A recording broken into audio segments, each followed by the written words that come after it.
Hello everyone, আবারও চলে এসেছি একটা নতুন ভিডিও নিয়ে।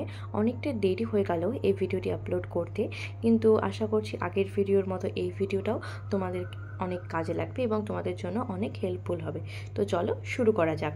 আজকে আমি আলোচনা করব জিএনএম থার্ড ইয়ার ওবিটি সাবজেক্টের 2024 জুলাই আগস্ট মাসে যে সাপ্লিমেন্টারি এক্সামটা হয়েছিল এবং 2024 ডিসেম্বর মাসে যে মেন এক্সামটা হয়েছিল সেই কোশ্চেনের অ্যান্সারগুলো নিয়ে, এবং 2024 জানুয়ারি মাসে আগের ব্যাচের যে মেন এক্সামটা হয়েছিল সেই কোশ্চেন পেপার অ্যান্সার সম্বন্ধে আমার একটা ভিডিও অলরেডি করা আছে। তো তোমরা সেই ভিডিওটা আমার চ্যানেলে ভিজিট করতে পারো। ঠিক আছে, paper 2024 supplementary exam July August.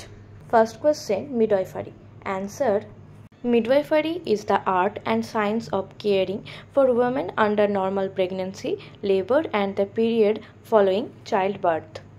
Midwifery হলো একটি আর্ট বা সায়েন্স যেখানে স্পেশাল কেয়ার নেওয়া হয় সেই সমস্ত ওম্যানদের যারা প্রেগনেন্ট, তাদের প্রেগনেন্সি টাইমে স্পেশাল কেয়ার নেওয়া এবং তাদের লেবারের টাইমে এবং তাদের চাইল্ড বার্থের টাইমে যে স্পেশাল কেয়ার নেওয়া হয় তাকেই বলা হয় মিডওয়াইফারি।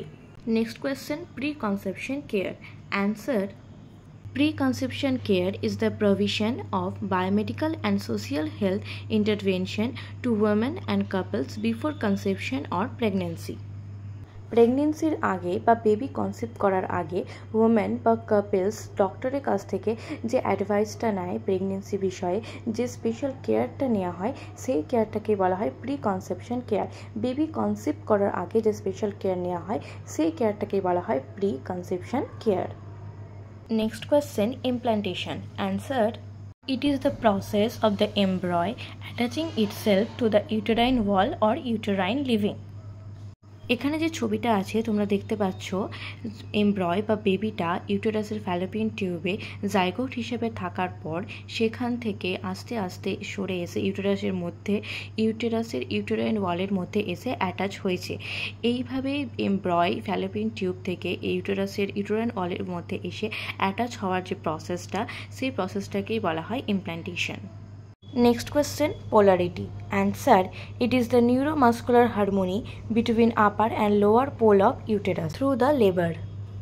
বেবি ডেলিভারির সময় ইউটেরাসের আপার পোর্শন অর্থাৎ ফান্ডাসের কন্ট্রাকশন এবং লোয়ার পোর্শন অর্থাৎ সার্ভিক্সের ডাইলেটেশনের যে কোঅর্ডিনেশনটা হয় সেই প্রসেসটিকেই বলা হয় polarity. Next, fill in the blanks.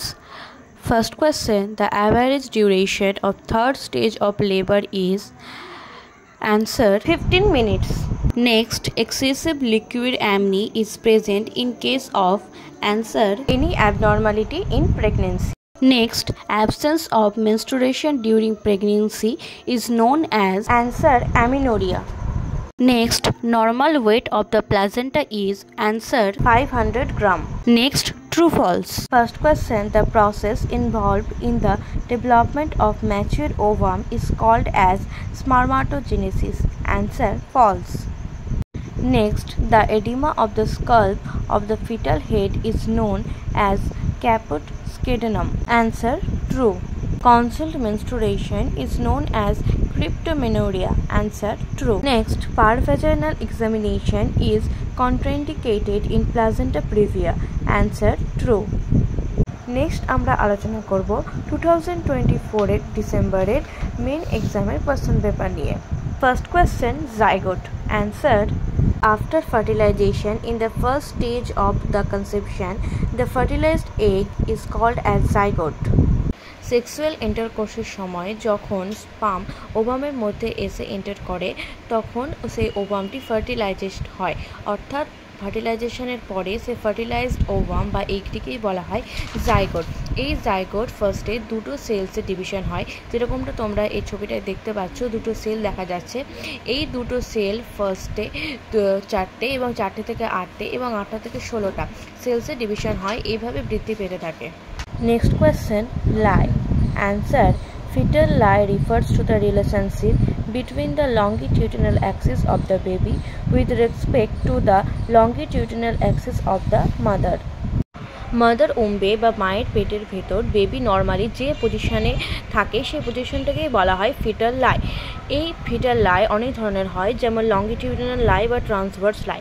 Baby যখন মাদার উম্বের মধ্যে লম্বালম্বিভাবে পজিশন নেয় তখন সেই পজিশনটাকে বলা হয় লঙ্গিটিউডিনাল লাই, এবং যখন বেবি সেখানে ট্রান্সভার্সভাবে পজিশন নেয় তখন সেই পজিশনটাকে বলা হয় ট্রান্সভার্স লাই।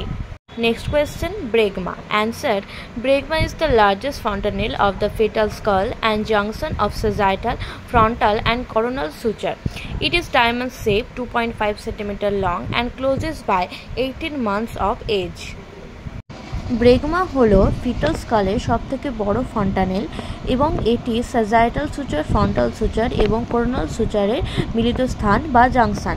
তোমরা দেখতে পাচ্ছ এটির আকার ডায়মন্ড শেপ হয়, 2.5 সেন্টিমিটার লং হয় এবং মোটামুটি 18 মাসের পরে এটি ক্লোজ হয়ে যায়। এই ব্রেগমার আরেকটি নাম হলো anterior fontanelle. Next question, lochia. Answer: this is postpartum vaginal discharge made up of a mixture of old and necrotic decidua is called lochia. Lochia হলো একটি পোস্টপার্টাম ভ্যাজাইনাল ডিসচার্জ যেটি প্রেগনেন্সির পরে বা ডেলিভারির পরে এন্ডোমেট্রিয়াম লেয়ার থেকে হয়ে থাকে, সেই ডিসচার্জটিকেই বলা হয় লোকিয়া। লোকিয়া হলে কি করা উচিত এবং কি করা উচিত নয় তার একটা পিকচার আমি এখানে দিয়ে দিলাম, তোমরা চেক আউট করে নাও এবং দরকার পড়লে তোমরা স্ক্রিনশটও নিয়ে রাখতে পারো। Next, filling the blanks. First question, the normal length of umbilical cord is answer 30 to 100 cm. Next question, cravings for special food items during pregnancy is called as answer pica. Next, excessive liquid amni is called as answer polyhydramnios. Next, what is the graphic representation to assess the progress of labor? Answer partograph. Next, true false. First question, the normal position of the uterus is retroverted and antiflexed. Answer false. Next, destructive operations are done only when the fetus is dead. Answer true. Next, inflammation of the ovaries is called ophoritis. Answer true. Next, the vault of fetal skull is made up of 7 bones. Answer false. Fetal স্কালের wall total 5টি বোন নিয়ে তৈরি হয়, 2টি frontal বোন, 2টি parietal বোন এবং একটি অক্সিপিটাল বোন। থ্যাংক ইউ সবাইকে ভিডিওটি শেষ পর্যন্ত দেখার জন্য। ভিডিওর সম্বন্ধে কোনো কোয়েশ্চেন থাকলে বা আদার্স এনি কোনো কোয়েশ্চেন থাকলে সেটা আমাকে কমেন্ট সেকশানে জানাও, এবং যেই দুটো কোয়েশ্চেন পেপার আমি আজকে আলোচনা করলাম সেই পেপার দুটো ফটো চাইলে সেটাও কমেন্ট সেকশানে জানাও, এবং এরকম আরও হেল্পফুল ভিডিও পেতে হলে খুব তাড়াতাড়ি এই চ্যানেলটাকে সাবস্ক্রাইব করে নাও।